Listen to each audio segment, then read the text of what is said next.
I folded his favorite shirt the way I always did. Sleeves tucked in first, then down the middle, smooth as a prayer. My hands knew the rhythm by heart.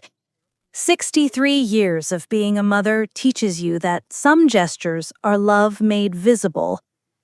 The kitchen was warm that afternoon.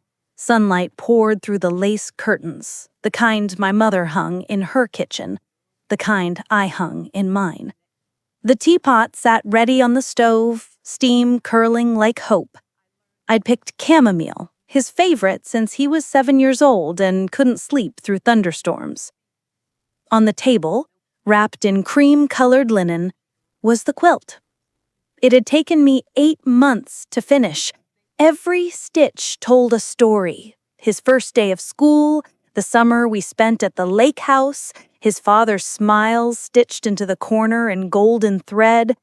I'd embroidered our family tree along the border, each name a branch, each thread a bond I believed could never break. I was waiting for the call. He told me the wedding was soon, but he hadn't given me a date. I thought maybe he was planning a surprise. Maybe he wanted to pick me up himself. So I waited. I brewed the tea. I smoothed the quilt. I imagined his face when he saw it, how his eyes might soften the way they used to when he was still mine. When the phone finally rang, my heart leapt. I answered on the second ring. "Hello, sweetheart." But it wasn't his voice. "Oh, Evelyn." Tara's tone was flat, like she'd answered a telemarketer. "He's busy right now. I just wanted to know what time I should be ready tomorrow.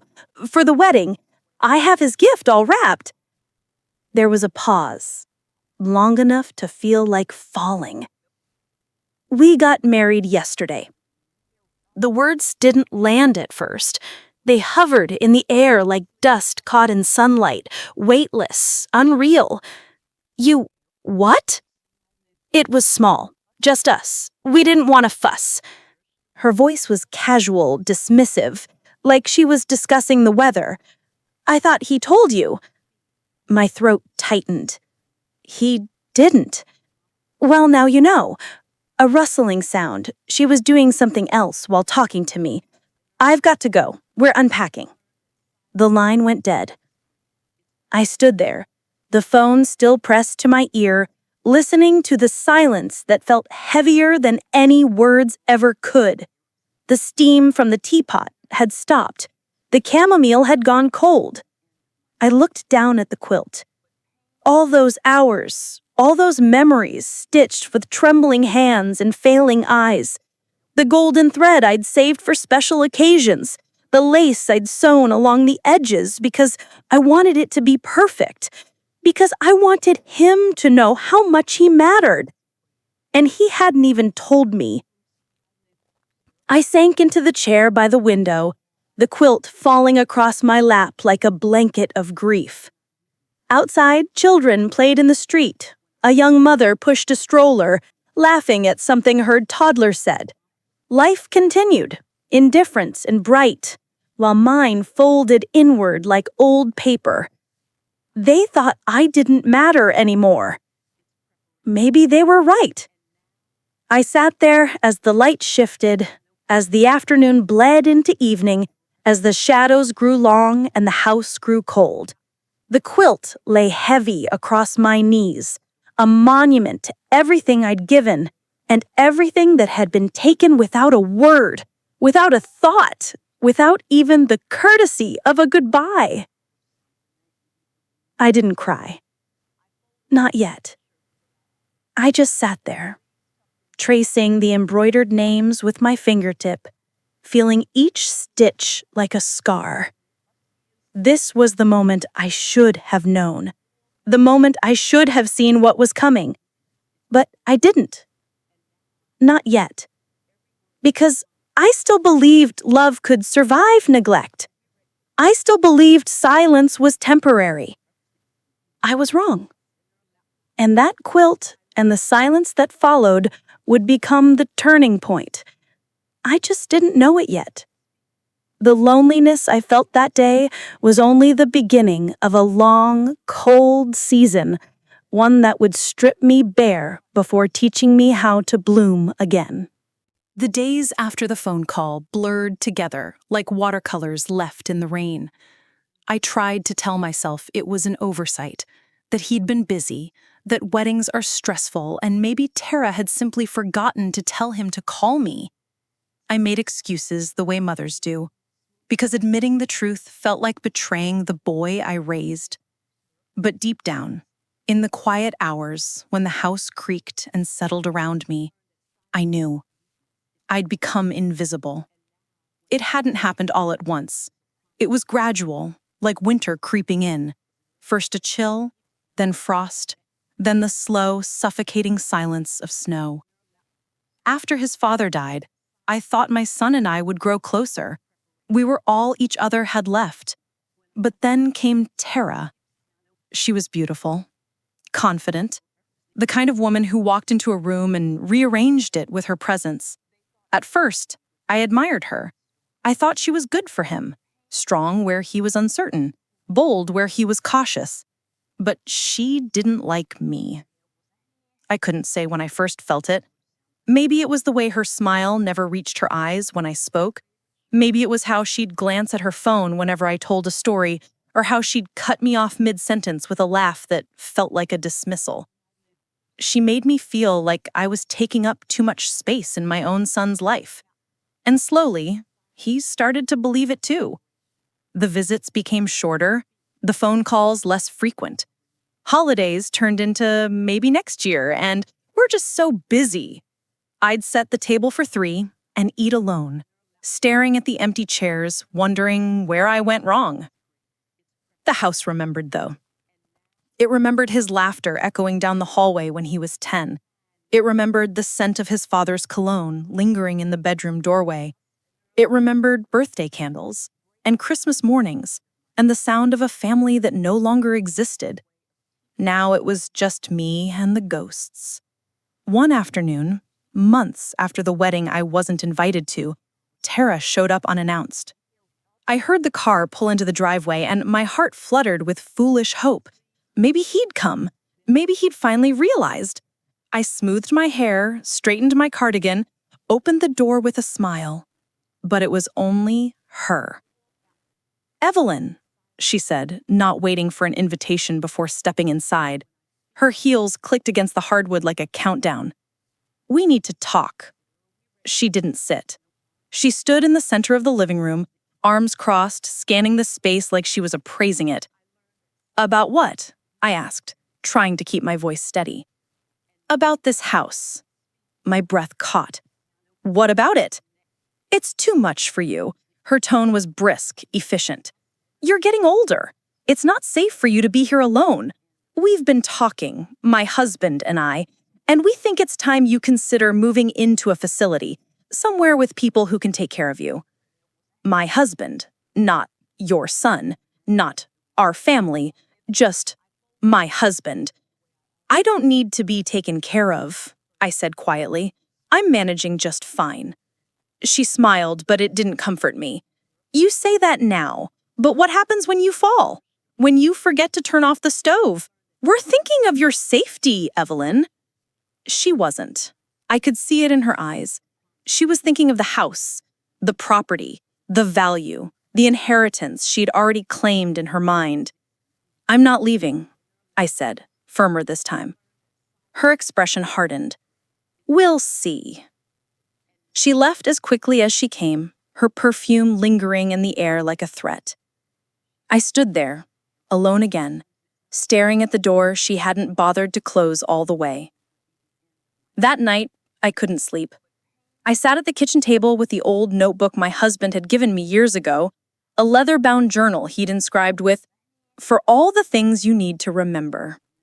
I'd used it for recipes, grocery lists, reminders to call the plumber. But that night, I began writing something different. I wrote down everything. The date of the wedding I wasn't invited to, the conversation with Tara, the way my son's voice had changed when he talked to me, distant, distracted, like I was a task he needed to check off. I wrote about the house, the finances, the things my husband had left in my name. I wrote because I realized something. They thought I was fading, fragile, forgettable, but I wasn't gone yet. And if they were going to treat me like I didn't matter, then I needed to make sure I left a record, a proof that I existed, that I loved, that I fought. I filled page after page, my handwriting shaky but determined, until the first light of dawn crept through the window. They thought I was disappearing, but I was only just beginning to see clearly. And as I closed that notebook, something shifted inside me. The sorrow was still there, but beneath it something else was stirring, something quiet, something sharp. I didn't know it yet, but that notebook would become my armor, and the quilt I'd made with love would become my weapon. The notebook became my companion. Every morning I'd sit at the kitchen table with my coffee, black, the way my husband used to make it, and I'd write. Not just feelings anymore. Facts, dates, numbers. The things they thought I was too old to remember, too confused to track. But I remembered everything. I remembered the day my husband and I bought this house, June 12th, 1978. We signed the papers together, his hand over mine, both our names on the deed. I remembered the life insurance policy he'd set up, the one that paid out after his death.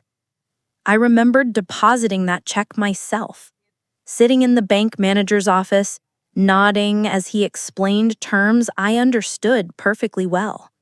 This house was mine. The accounts were mine.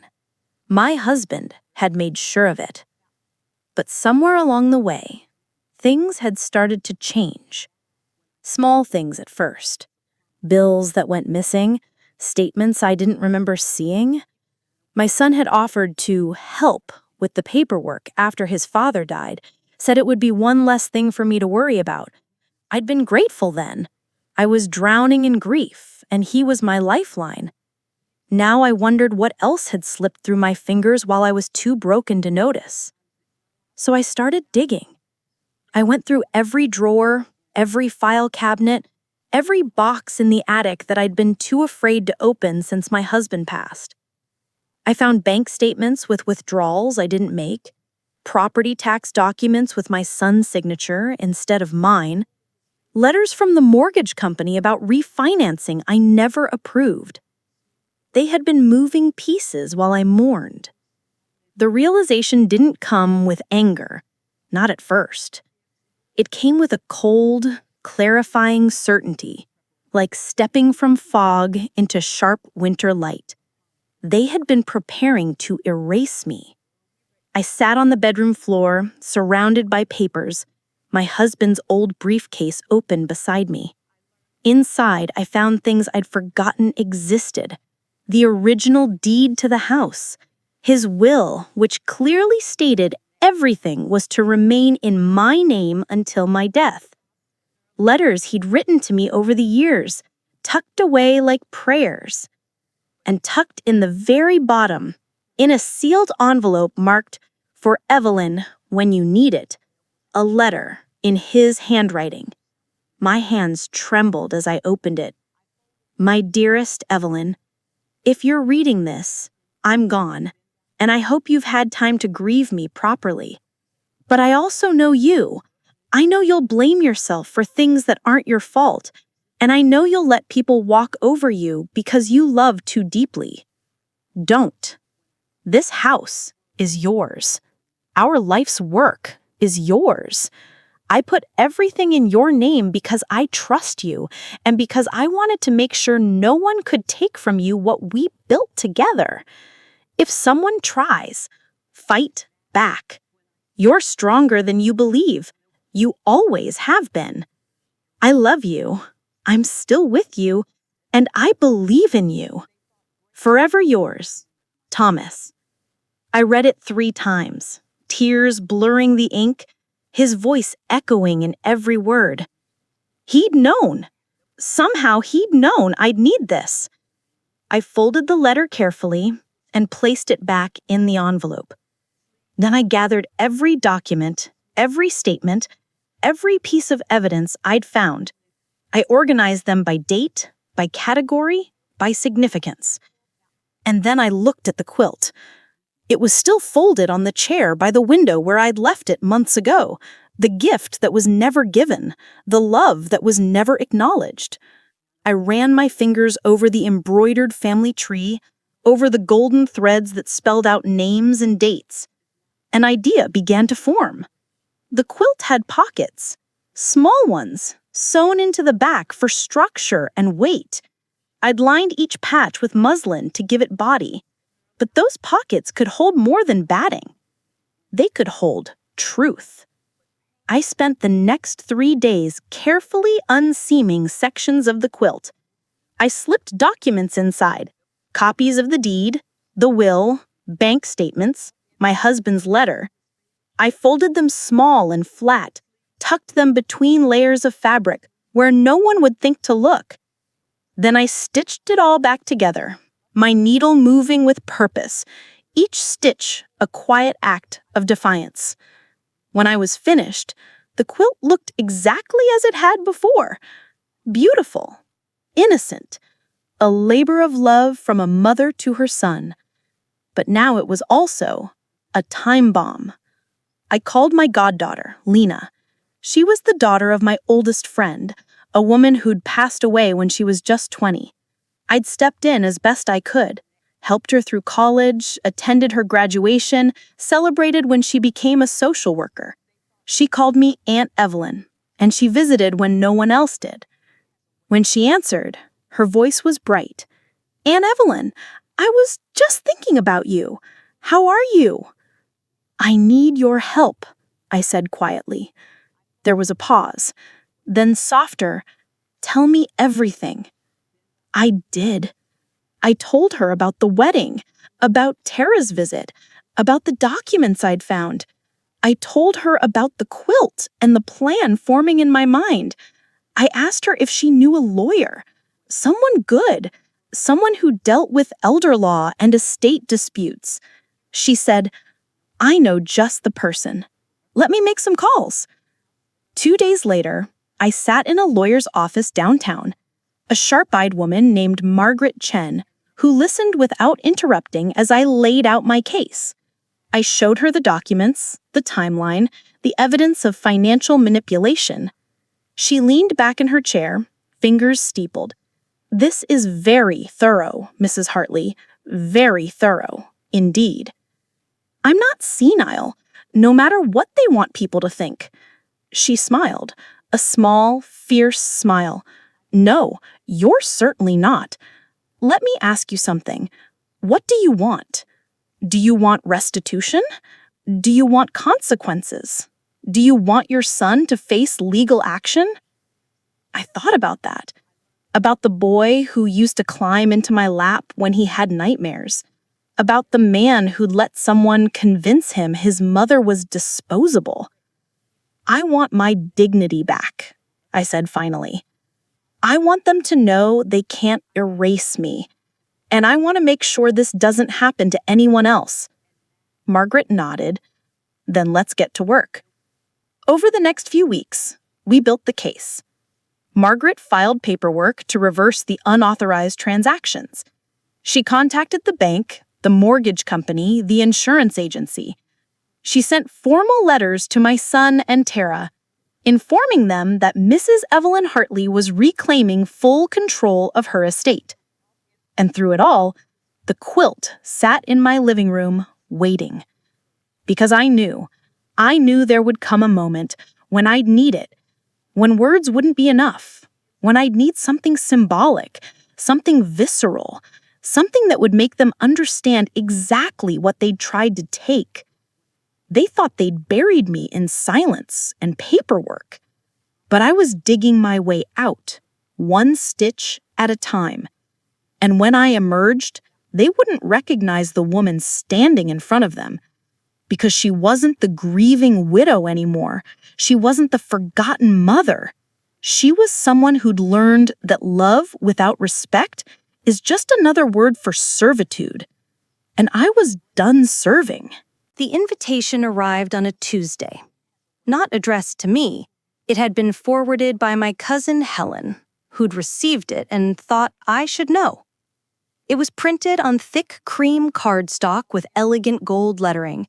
You're invited to celebrate the new home of Tara and James Hartley. James. My son. My boy. The address listed was in Elmwood Heights, the wealthy suburb across town, the kind of neighborhood with gates and pristine lawns and houses that looked like they belonged in magazines. I turned the invitation over in my hands, feeling the weight of it. They'd bought a house, a big one, judging by the address, and somehow, despite my son's modest teaching salary and Tara's part-time consulting work, they'd managed to afford it. I knew how. Margaret had traced the transactions, the refinancing of my house, done under my son's power of attorney that I'd granted during my husband's funeral, when I was too shattered to think straight. The withdrawals from the joint account I'd added him to for emergencies, the life insurance money that had somehow been invested in his name. 50,000 here, 30,000 there. They'd built their dream home with my grief. The invitation said Saturday at 7. Black tie optional. Bring a gift. I looked at the quilt, folded neatly on the couch. Oh, I'd bring a gift. Saturday came wrapped in autumn bold, the kind of evening where the light falls soft and everything looks forgiven. I dressed carefully. My navy dress with the pearl buttons, my silver earrings my husband gave me on our 30th anniversary, my mother's cameo brooch. I wanted to look dignified, unshakable. I wanted them to see exactly who they were dealing with. Lena offered to drive me, but I declined. I needed to arrive alone. I needed to walk in carrying only the quilt and my resolve. The house was exactly as I had imagined, sprawling and modern, all glass and sharp angles, with a fountain in the circular driveway and lights strung through the trees like fallen stars. Cars lined the street. Laughter drifted from the backyard.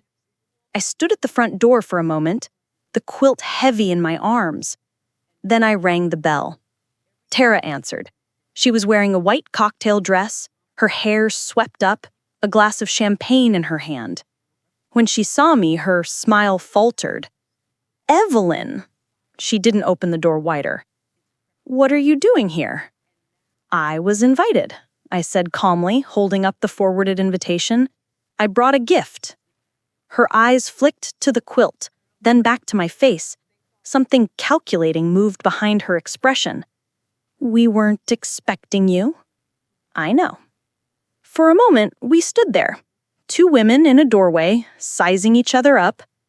Then my son appeared behind her. Mom? His voice was surprised, uncertain. I didn't know you were coming. Surprise, I said softly. He glanced at Tara. She gave him a tight smile. It's fine. She's here now. She stepped aside, but her posture was rigid, defensive. I walked in. The house was stunning. Vaulted ceilings, marble floors, art on every wall. Through the glass doors, I could see the party on the patio. Well-dressed people with expensive wine, catered food on silver trays, music playing from hidden speakers. This was the life they'd built. With my money, my husband's legacy, my loss. I said, "You have a beautiful home," to no one in particular. "Thank you," Tara said briskly. "We worked very hard for it." I didn't respond to that. Instead, I held out the quilt. "I made this for you, for your wedding. Since I couldn't be there, I thought I'd give it to you now." My son looked uncomfortable. "Mom, you didn't have to." "I wanted to." I met his eyes. "It took me 8 months. Every stitch is a memory. Every patch is a piece of our family." Tara took the quilt, barely glancing at it. "That's sweet. We'll find somewhere to put it." "Actually," I said, my voice steady, "I'd like to show everyone, It's quite special. May I? Before she could refuse, I walked toward the patio. My son called after me, "Mom, wait!" But I kept going. I stepped outside. The conversation faltered as heads turned. I stood there, this elderly woman in a navy dress, holding a quilt in a crowd of strangers. For a moment, no one spoke. Then I smiled. "Good evening. I'm Evelyn Hartley, James's mother. I apologize for interrupting, but I brought a gift I'd like to share." My son appeared at my elbow, his face pale. "Mom, you don't have to do this. I made this quilt for my son's wedding. Since I couldn't be there, I wanted him to know how much he means to me, how much family means, how much history matters." I unfolded the quilt, holding it up so everyone could see the embroidered family tree, the golden threads, the intricate patches. People murmured appreciatively. "It's beautiful. Look at the detail. How thoughtful." Tara stepped forward, her smile forced. "Thank you, Evelyn. We'll treasure it." "I hope you will." Then I looked directly at my son. "You know it's more valuable than you think." His brow furrowed. "What do you mean?" I handed him the quilt. "Unfold it. Look inside." He hesitated, glancing at Tara. She was watching me now, her jaw tight. Slowly, he unfolded the quilt, and the papers began to fall. They drifted to the ground like autumn leaves, deed copies, bank statements, legal documents, my husband's letter, the will, transaction records with highlighted dates and amounts. The patio went silent. My son stared at the papers scattered at his feet, his face draining of color. Tara's hand flew to her mouth. I spoke quietly, but every word carried. "That's the deed to my house, the one you refinanced without my full understanding. Those are bank statements showing withdrawals I didn't authorize. That's your grandfather's will, which clearly states that everything was to remain in my name. And that," I pointed to the letter, "is from your father, reminding me that I'm stronger than I think." My son looked up at me, and for the first time in years, I saw the boy I'd raised. Confused, ashamed, afraid. "Mom, I can explain." "You don't need to." My voice was steady, though my heart was breaking. "Margaret Chen, my attorney, has already filed to reverse the unauthorized transactions. The house is being returned to my sole ownership. The accounts are frozen, pending investigation." Tara's face had gone from pale to flushed. "This is ridiculous. We were helping you. We were overwhelmed." "I was grieving," I corrected her. "There's a difference." I turned back to my son. "I loved you enough to give you everything. But you loved me so little, you thought I wouldn't notice when you took it." His eyes filled with tears. "Mom, I didn't..." She said, "I know what she said." I looked at Tara, whose expression had hardened into something cold and calculated. "And I know what you chose to believe." I picked up my husband's letter from the ground, folded it carefully, and tucked it into my purse. Then I looked around at the guests, these strangers holding their champagne glasses, bearing witness to a family's unraveling. I said, "Enjoy the party, and enjoy the house, for now." I walked back through the glass doors, through the marble foyer, out the front door into the autumn evening. Behind me, I heard raised voices, Tara's sharp tone, my son's broken apologies. But I didn't turn around. I walked down the driveway, past the fountain, past the luxury cars, out into the street where the light was fading and the air was finally cool. And for the first time in years, I felt like I could breathe. The quilt had done its work. The secrets were out. The silence was broken.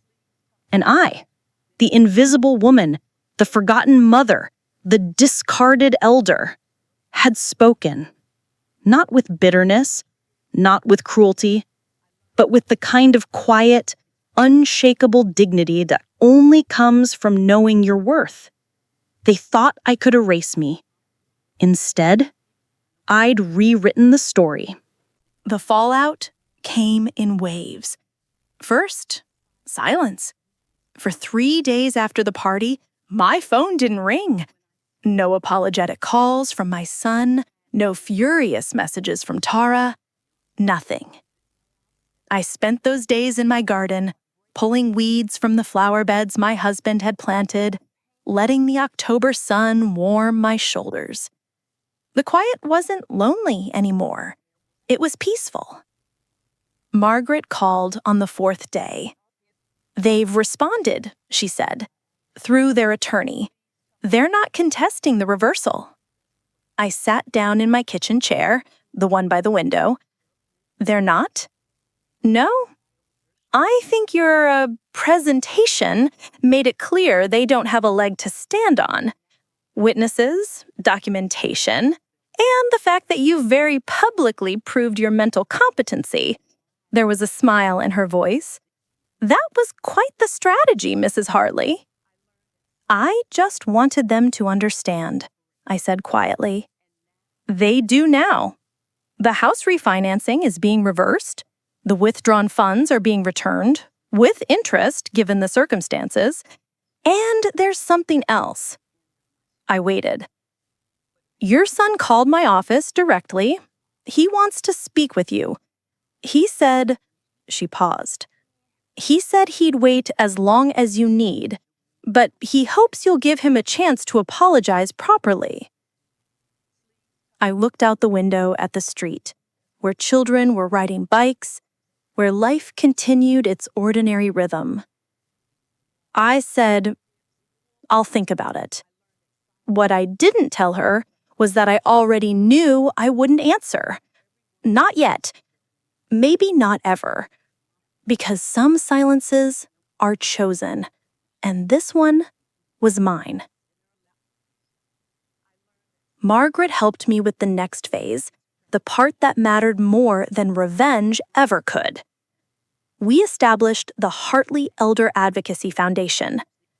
It started small, a fund with the recovered money designed to help elderly people who are being financially exploited by family members. Margaret served as the legal advisor. Lena came on board to handle the social work side, connecting victims with resources, counseling, safe housing if needed.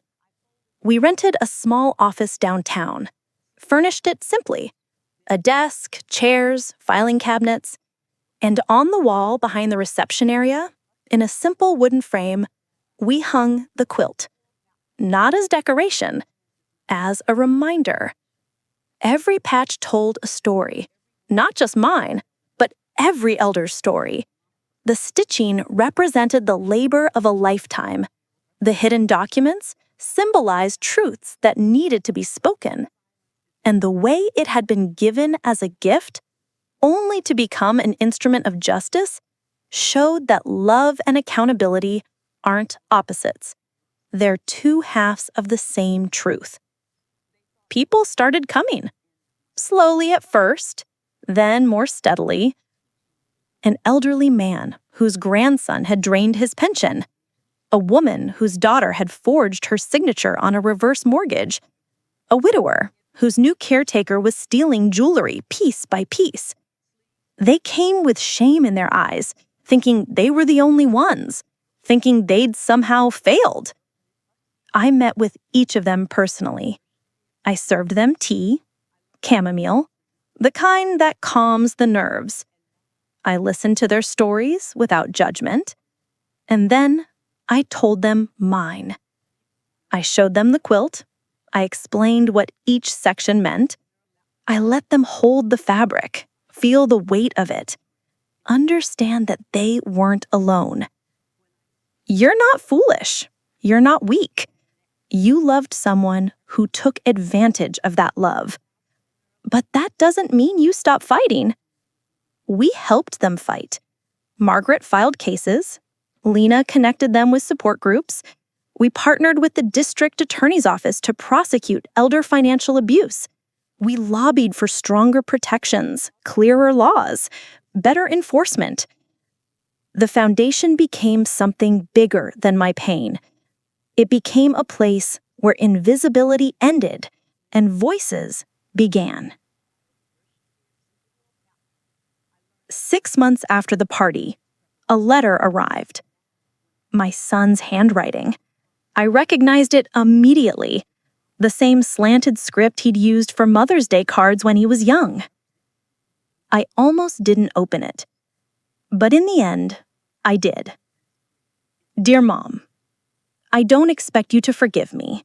I don't expect you to answer this, or to ever speak to me again. But I need you to know that I see what I did. What we did. I told myself we were helping you, that you were struggling, that you needed us to take control. But the truth is, I was afraid. Afraid of responsibility. Afraid of confrontation. Afraid of disappointing Tara. So I let her convince me that taking from you was somehow taking care of you.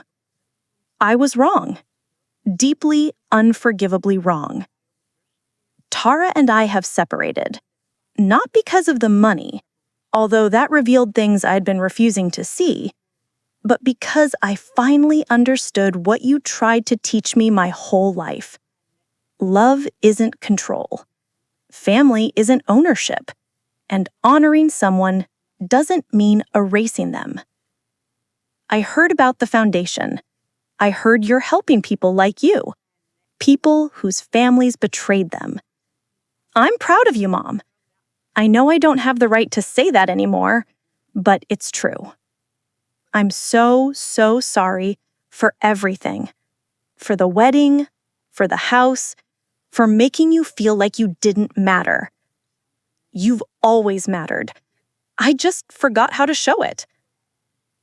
I love you. I'll understand if you never want to see me again, but I needed you to know. Your son, James. I read the letter twice. Then I folded it and placed it in the drawer with my husband's letter. 2 pieces of paper, 2 different kinds of truth. I didn't respond. Not because I was cruel, not because I couldn't forgive, but because forgiveness, I'd learned, doesn't require reconciliation. It doesn't require giving someone access to you again. It just requires releasing the anger so it doesn't poison your own heart. I forgave him, but I didn't need him anymore. And that realization, that freedom, was the final piece of my healing. Spring came gently. The roses in my backyard bloomed first. The pink ones my husband had planted the year we moved in. The ones he called Evelyn roses, because they were delicate but resilient. I knelt in the soft earth, pruning the dead branches, encouraging new growth. My knees ached, my hands trembled slightly. Age doesn't reverse itself just because your spirit heals. But the ache felt different now. Purposeful. Earned. I was 74 years old and I was finally, truly living. The foundation had grown beyond anything I'd imagined. We'd helped 43 people in the first year. We'd successfully prosecuted 8 cases of elder financial abuse. We'd lobbied for a new state law requiring additional oversight for power of attorney agreements. Lena had hired 2 more social workers. Margaret brought on a junior attorney. We'd moved to a larger office with space for support groups, legal clinics, educational workshops.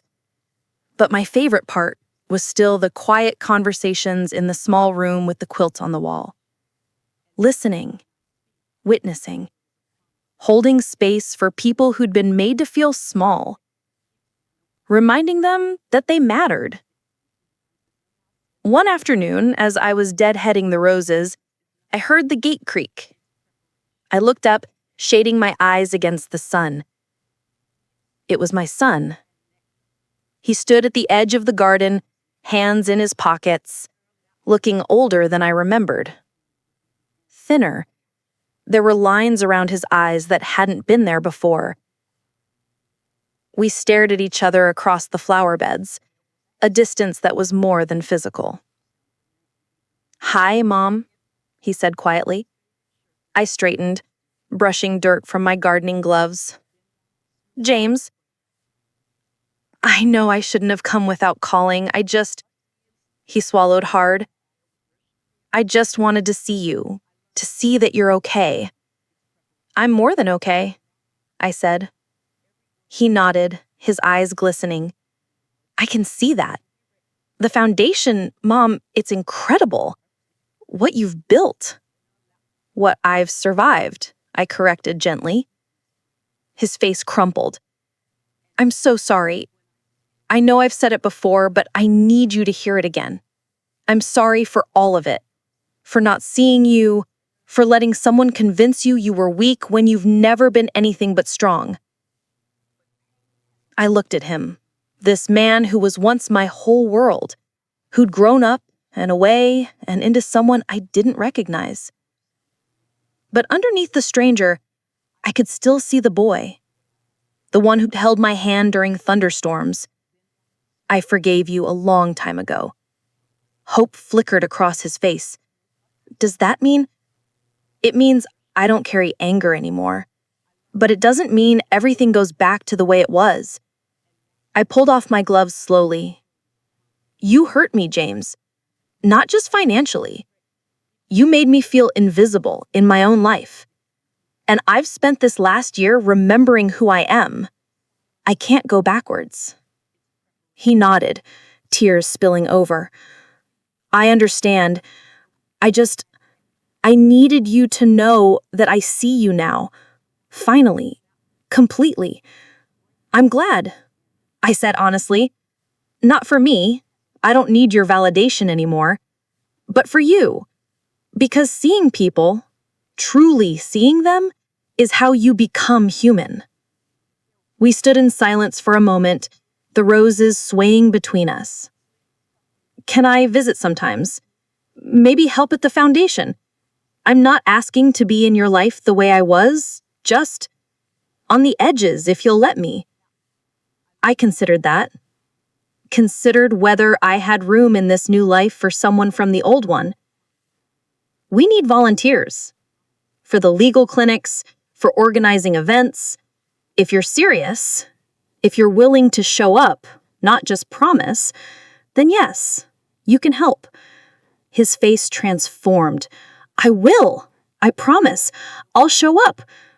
Then I'll see you there." I picked up my basket of pruned branches. "But, James, I'm not doing this for you. I'm doing it because the foundation serves people who need it. If you're there, you work for them, not for my forgiveness, not to make yourself feel better. For them." "I understand. Thank you, Mom." I nodded and turned back to my roses. After a moment, I heard the gate close. I didn't watch him leave. I didn't need to. I knelt back down in the earth, feeling the sun on my shoulders, the soil under my fingers, the soft petals of the Evelyn roses brushing against my wrists. They thought they'd buried me in loneliness and betrayal. They thought silence would swallow me whole. But I wasn't buried. I was planted. And oh, how I bloomed. I bloomed in the garden my husband left me. I bloomed in the foundation that carried his name. I bloomed in the quiet mornings and the purposeful days, and the knowledge that I'd taken my pain and transformed it into something that mattered. I was 74 years old. I was a widow, a mother who'd been betrayed, an elder who'd been dismissed, but I was also a warrior, a voice, a force. And every morning, I woke up and chose myself. That was the victory. Not the money returned, not the apologies offered, not even the foundation's success. The victory was the woman in the mirror who looked back at me with clear eyes and a steady heart. The woman who'd remembered her worth. The woman who refused to disappear. I sat back on my heels, looking at the roses, pink and proud and absolutely radiant. Just like me. And in the quiet of that spring afternoon, with dirt under my nails and sunlight in my hair, I whispered the words my husband had written so long ago. I believe in you. Finally, I believed it too.